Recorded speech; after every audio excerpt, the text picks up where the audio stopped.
ótimo dia, viajante do vinho. A gente já está aqui na Lídio Carraro e, bom, a gente já pode ver toda a linha que eles produzem. Tem bastante coisa super bacana. A gente vai se inteirar a respeito da filosofia que eles têm, né, que é uma filosofia purista. O que é isso? Onde são os vinhedos deles? Logo a gente conta para vocês.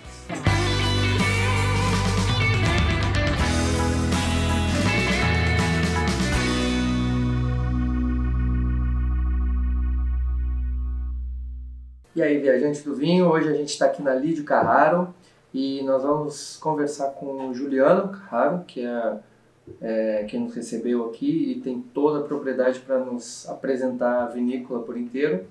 E, bom, fala um pouquinho, Juliano, da vinícola, quem é você aqui dentro, né? Você já carrega um sobrenome forte. Muito obrigado pela oportunidade aí de a gente falar um pouquinho mais, né, sobre o nosso trabalho, sobre a história da Lídio Carraro, né, no cenário dos vinhos no Brasil. Então, eu, né, como você comentou, faço parte da empresa desde a concepção dela, né, por ser da família também. Então, Lídio, né, é meu pai, enfim, tem meu irmão também, o Giovanni, que é o enólogo, né, é responsável pela elaboração dos vinhos, e a Patrícia. A família toda, na verdade, ela se insere no projeto, né.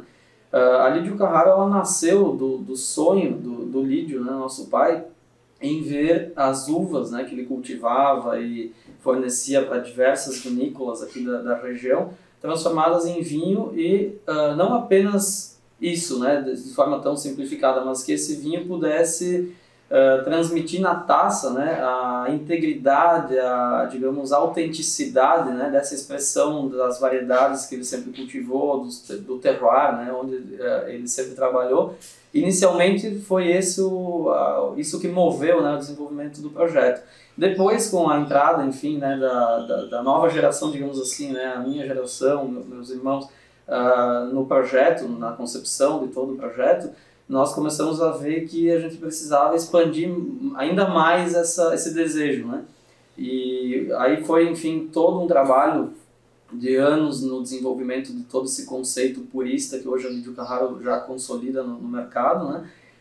E além disso, estudos de novos terroirs potenciais, N variedades diferentes que meu pai não cultivava na época, né, na década de 70, 80, onde ele foi incentivado por algumas multinacionais que vieram ao Brasil, incentivando principalmente o cultivo das variedades francesas, né? A Merlot, a Cabernet Sauvignon, a Cabernet Franc, a Tannat, enfim, foram as de maior predominância na nossa área de vinhedos naquela época, né?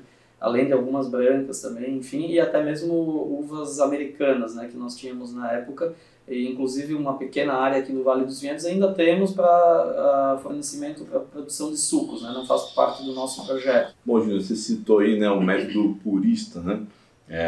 Nosso intuito com o Pé na Taça é deixar as informações mais claras, né, para quem está consumindo o vinho, né? E eu tenho certeza que o método purista, quando um consumidor escuta, poucos realmente sabem, né, o significado. Você pode fazer uma explicação para a gente do que seria o método purista?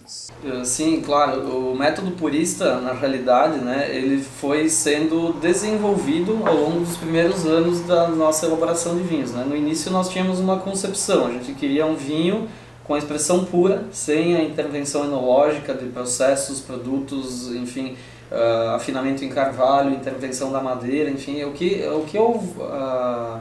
fosse aplicado, né, numa enologia, digamos assim, convencional, que pudesse representar algum risco de alteração de perfil, de aroma, de sabor do vinho, a gente procurou deixar de lado, né, e depois fomos especializando e aprofundando outros detalhes, né, inclusive, atualmente, a nossa filosofia purista, ela prevê,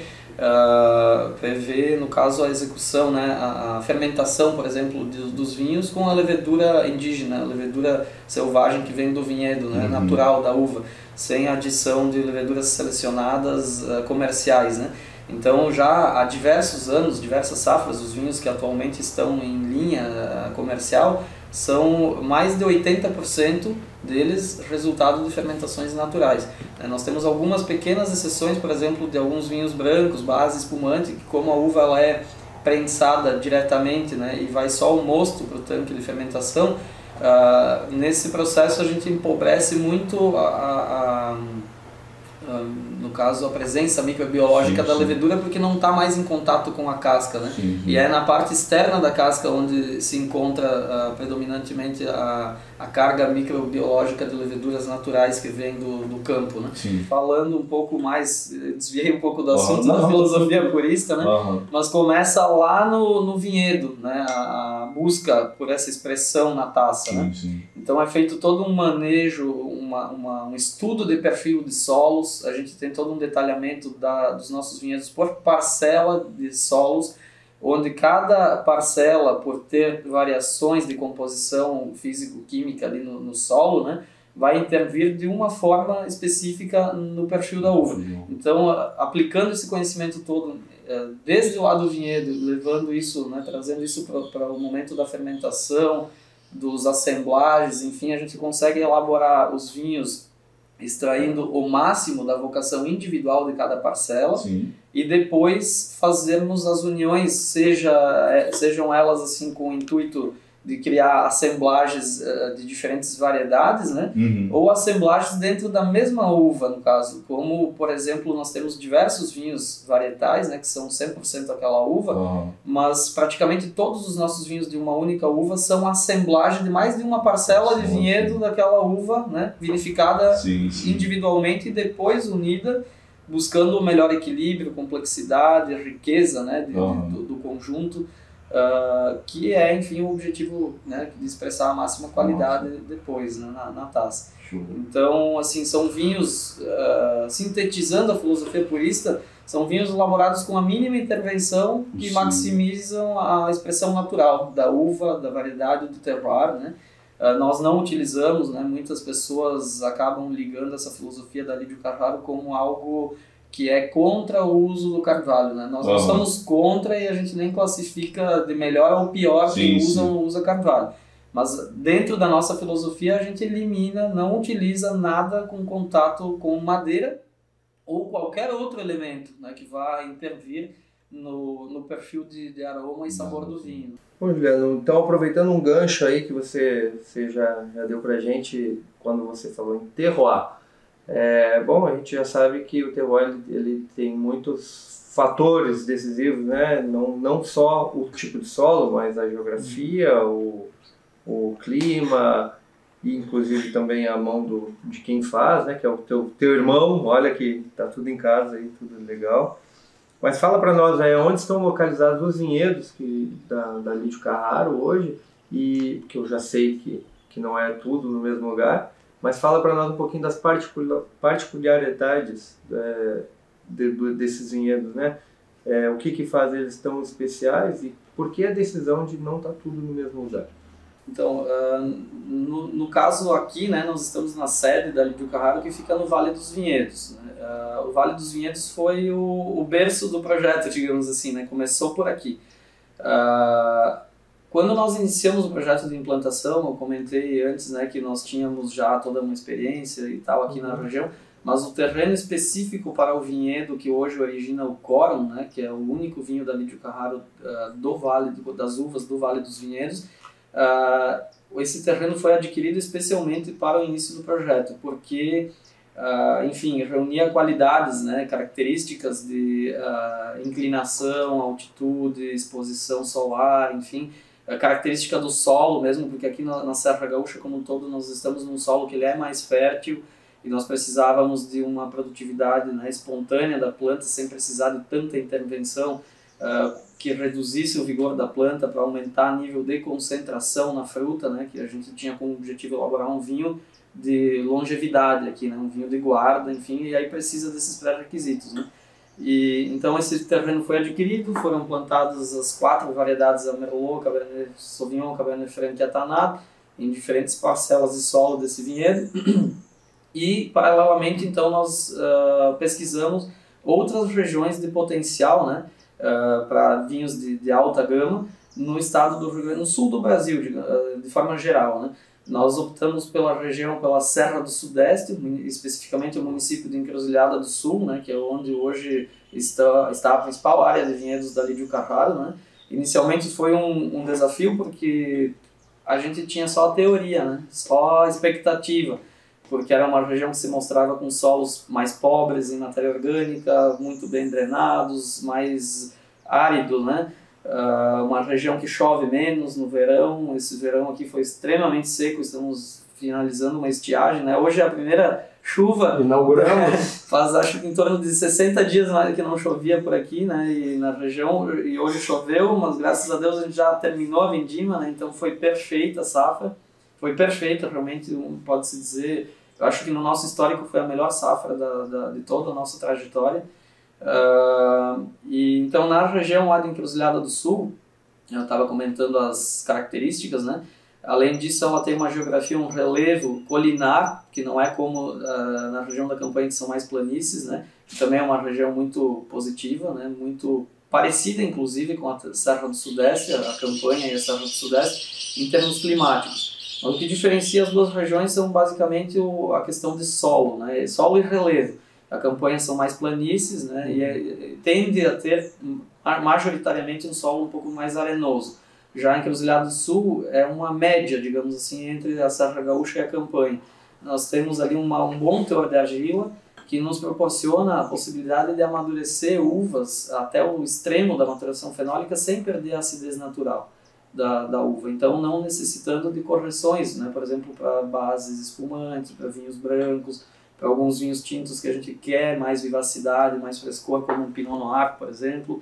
Então, nós entendemos que Encruzilhada do Sul, por esses motivos naturais, né, tinha mais a ver com o propósito da filosofia purista, que prevê as não intervenções, né? Bom, Juliano, agora apresentando mais o portfólio da Lídio Carraro, né?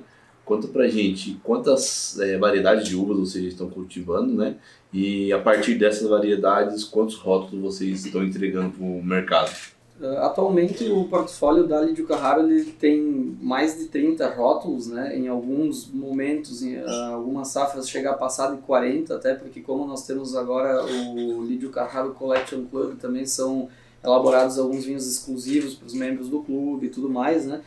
Mas em geral o nosso portfólio comercial, digamos assim, que é disponível para lojas, revendas, né? Restaurantes, fica em torno de 30 a 35 rótulos. Então nós temos aí em torno de 15 variedades que já são transformadas em vinhos numa escala comercial, né? Quando eu falo escala comercial, não é uma gigantesca escala, né? Nós temos aí vinhos que são produzidos numa escala de 2.000 garrafas, menos de 2.000 garrafas, 5.000, 6.000, 8.000. Nós não temos nenhum vinho de tiragem de grande escala. Sim, sim. Mas são vários vinhos dentro do nosso portfólio, todos de pequenas tiragens e com as garrafas numeradas, né, e identificadas. Vamos falar agora de enoturismo. Ao chegar aqui na Lídio Carraro, a gente já fica empolgado porque tem uma área, a gente vê que tem uma área para receber o pessoal, né? Tem um jardim maravilhoso ali, eu até me imaginei tomando um vinho na sombra ali embaixo das árvores. Conta para nós como que vocês trabalham essa questão do enoturismo. Tem só brasileiro? Você acha que o brasileiro valoriza hoje o que ele tem aqui à disposição? Ou tem muito estrangeiro dando mais valor a essa questão do enoturismo, a essa cultura de visitar vinícolas? Por favor.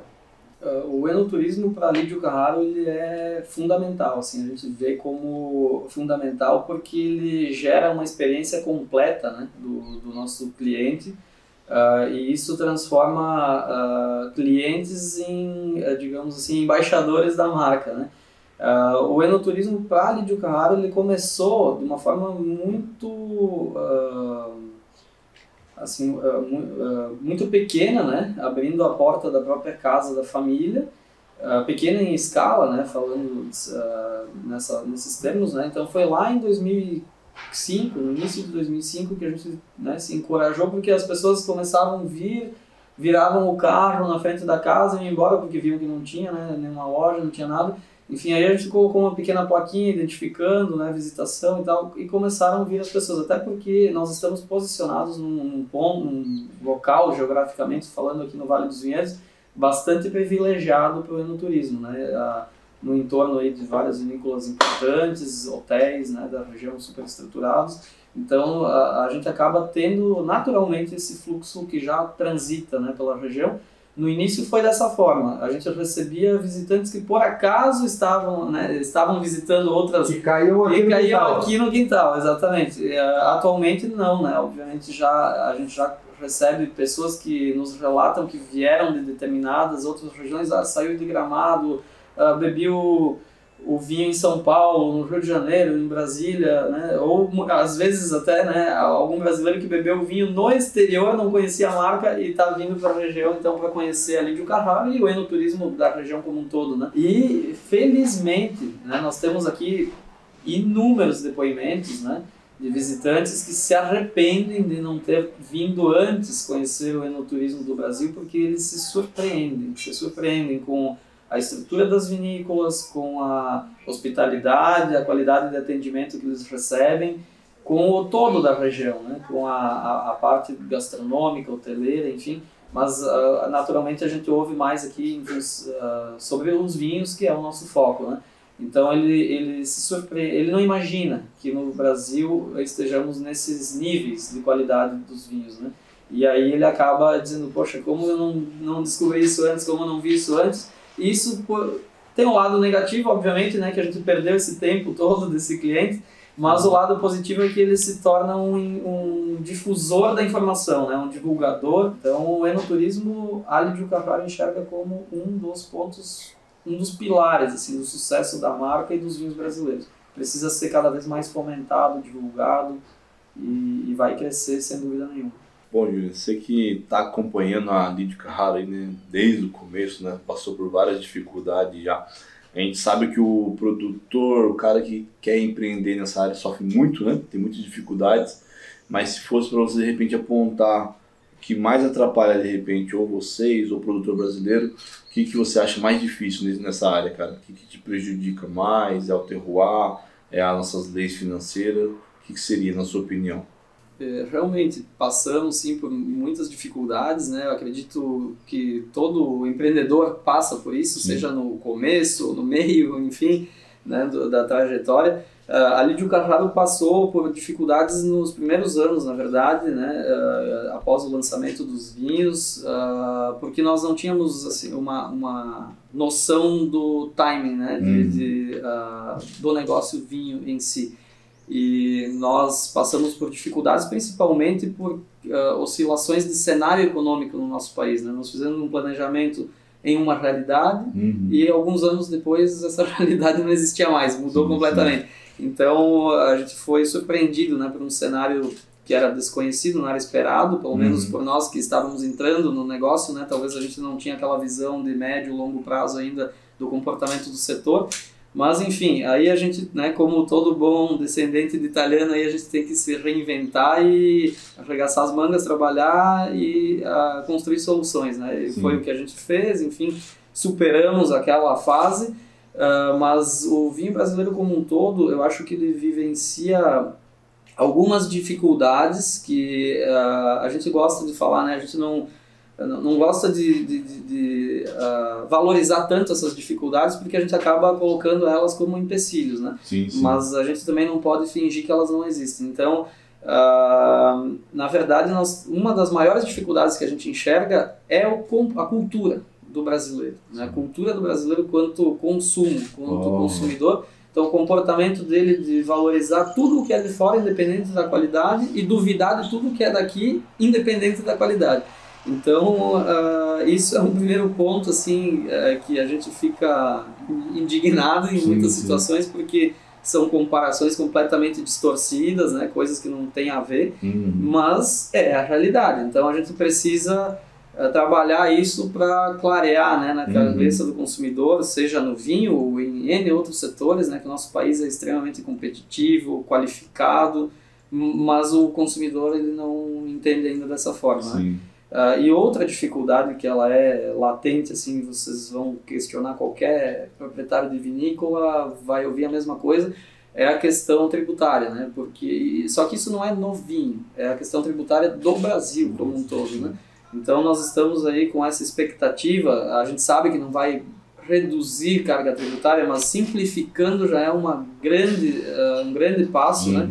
Porque hoje o custo da estrutura administrativa de uma empresa aumenta muito em função da burocracia, né? da burocracia, da incidência de impostos de forma diferente, conforme o enquadramento da empresa que vai vender, conforme o estado de destino, enfim, é uma complexidade imensa que requer muito trabalho, né? E contratação de profissionais específicos para aquilo que não é o objetivo da empresa.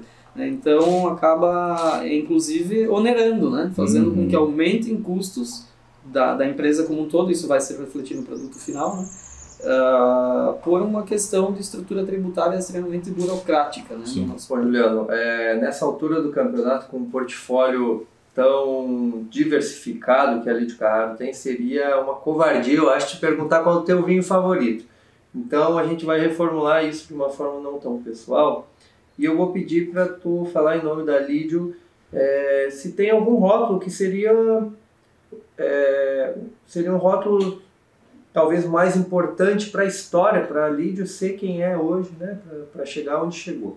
Então, realmente, né, essa pergunta me coloca em várias encruzilhadas, não só em uma, né, porque a Lídio ela tem um portfólio assim, que propõe diferentes estilos, inclusive, de vinhos dentro, né, e que se adaptam como melhor opção em ocasiões diferentes, né. Então, como simbologia, digamos assim, né, que representou algo marcante na nossa trajetória, a linha Grande Vindima, que era composta, né, apenas por 2 vinhos, hoje existem 4 na linha. Os 2 primeiros, que foram o Grande Vindima Merlot e o Grande Vindima Coron, são os vinhos que marcaram a história da Lídio Carraro por serem os primeiros e ainda hoje se sustentarem, né, como 2 dos nossos principais vinhos dentro do portfólio Top Premium, né? Obviamente, no desenvolvimento do portfólio, nós teríamos diversos exemplos para citar de vinhos que se destacaram, né, como melhor dentro da sua categoria. Na linha Dádivas tem o Chardonnay, enfim, extremamente pontuado mundialmente, o Pinot Noir. Na própria linha Elos, né, o Cabernet Sauvignon Malbec, o Touriga Nacional com Tanat, são vinhos de notas altíssimas também. O Grande Vindima Tanat, que foi quando lançado em 2008, né, ganhou como melhor Tanat do mundo em 2013 na Alemanha. Então, assim, são conquistas, né, inéditas para vinhos brasileiros, né, nesse período. E conta um pouquinho para nós desses momentos históricos aí da Lídio Carraro como a representante oficial dos vinhos da Copa do Mundo, primeiro em 2014 e depois das Olimpíadas. Eu lembro que trabalhando aí em loja de vinho, muita gente chegava lá e disse, tu tem aquele vinho brasileiro lá da Copa do Mundo? E para nós era uma decepção dizer, não tenho, mas eu sei que a Lídio Carraro ela acabou conquistando um market share aí bacana, tem em função desse projeto aí. Fala um pouquinho para nós. Então, realmente, assim, esses grandes eventos, né, foram uma vitrine extraordinária para a Lídio Carraro, né? Nossa experiência com a área esportiva começou lá nos Jogos Pan-Americanos em 2007, né, que foi algo bem pontual, localizado mais no Rio de Janeiro mesmo, né, mas foi uma experiência que para nós totalmente fora do normal, né, a gente nunca imaginou uma experiência com vinho com o esporte, né. Funcionou, deu certo, assim, teve um resultado, apesar naquela época a gente tinha uma estrutura muito menor, então foi proporcional, né, esse resultado. Mas com a Copa do Mundo em 2013 e 2014, né, que começou na Copa das Confederações e se estendeu para 2014 Copa do Mundo, foi uma vitrine para o mundo, porque a licença da FIFA era uma licença mundial, né? E aí a gente acabou exportando para 28 países esses vinhos, foi uma coisa assim muito abrangente. Realmente, infelizmente, no Brasil, né, tanto pela cultura do brasileiro, né, comportamento do consumidor, quanto pela estrutura comercial que tem no nosso país, né, muito ligada a importadores, a exclusividade do portfólio, principalmente por essa questão de importadores, o vinho aqui dentro no Brasil não esteve presente em boa parte das lojas, né, por essas questões de política comercial. Nós exportamos uma quantidade relevante, em torno de 50% de todo o vinho vendido da Copa do Mundo foi para exportação. Tivemos sim uma abertura de inúmeros novos clientes no país, né, em função da força que a marca FIFA tinha, Copa do Mundo, né, tinha no momento. Mas o interessante assim foi que a Lídio Carraro ela buscou colocar qualidade na garrafa e não apenas explorar comercialmente ou marqueteiramente, né, o momento da Copa. E aí isso nos rendeu... Isso, né, perpetua, né? Isso perpetuou, na verdade, né, nos locais, né, com algumas poucas exceções que compraram especificamente para consumo, né, daquela ocasião. Mas a maioria dos clientes abertos naquela época foram perpetuados e depois ampliaram, né, a presença de rótulos da Lídio Carraro no seu portfólio. Então isso foi extremamente positivo. Aí depois da Copa veio a Olimpíada, né, e também foi um sucesso. Enfim, creio que nós não tenhamos nos próximos anos nenhum evento dessas proporções mais no país, né? Acho que passou o momento desses grandes eventos e atualmente a Lídio ela foca bastante na consolidação do conceito da marca, do conceito, né, dos valores da marca, da filosofia purista, né, método de elaboração, porque ao mesmo tempo que a Copa do Mundo, Olimpíadas deu uma grande projeção de imagem à marca, mas foi uma projeção, digamos assim, pouco aprofundada, né?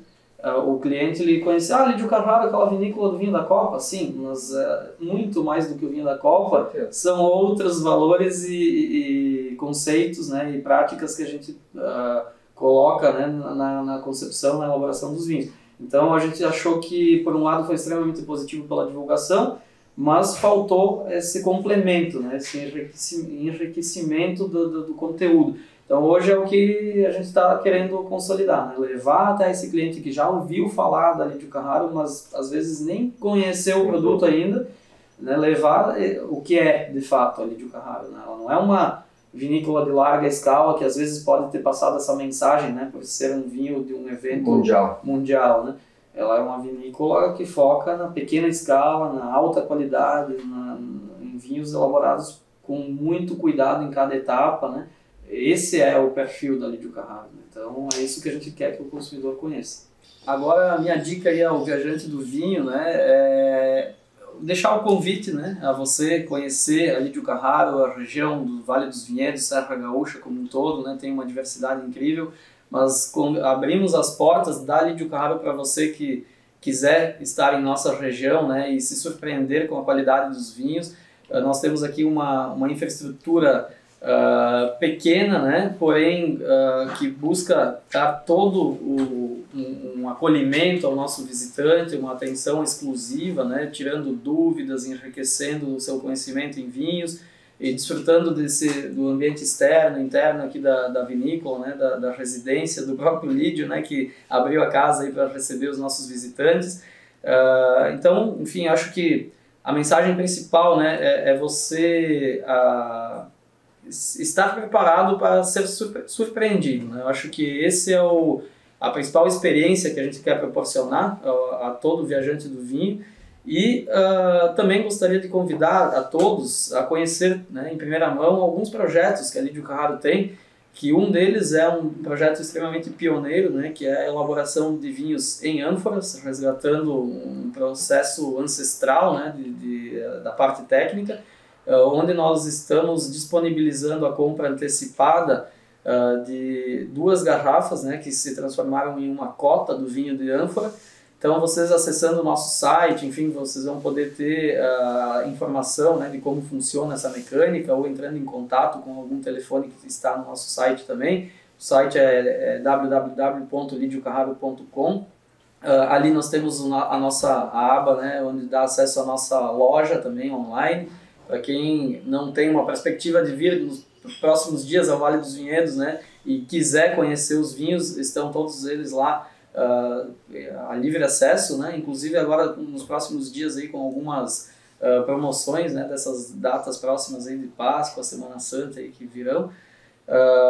E além, então, também do projeto de ânfora, também através do nosso site vocês vão poder conhecer o Lídio Carraro Collection Club, que é um clube de vinhos exclusivo da Lídio Carraro, com uma frequência quadrimestral. Então são apenas 3 envios no ano, não é aquele clube que todo mês você vai ter uma mensalidade para pagar. Então em cada envio teremos vinhos com exclusivos, né, vinhos de safras que ainda não foram lançadas ou safras que já não estão mais disponíveis, além de vinhos exclusivos aos membros do clube. Tem alguns vinhos que não é só a questão da safra, mas sim são elaborados somente para os membros do clube, com acesso exclusivo. Então vale a pena conferir, né, e para quem quer enriquecer o seu conhecimento, aí, o seu envolvimento no mundo do vinho, ficam essas dicas que espero que sejam de grande valor para vocês todos. São todos bem-vindos na Lídio Carraro.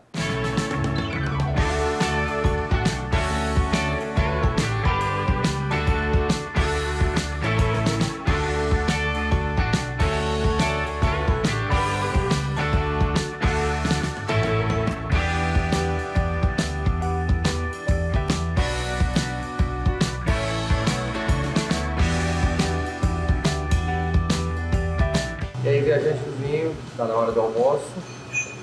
Nós fomos trazidos aqui no Mama Gemma, que é um dos principais restaurantes aqui da estrada do Vale dos Vinhedos. Está bem pertinho dali de Carrara, inclusive.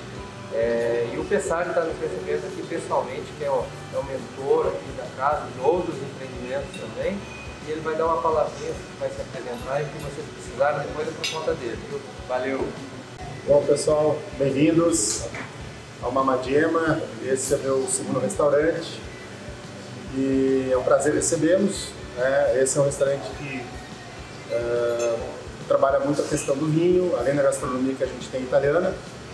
É um restaurante que tem um prazer enorme de servir vinhos locais, nacionais. Afinal de contas, a gente preza muito pela qualidade que tem nossos vinhos e para isso a gente tem que ter um atendimento de excelência. Então, bem-vindos à casa e daqui a pouco começaremos o nosso almoço.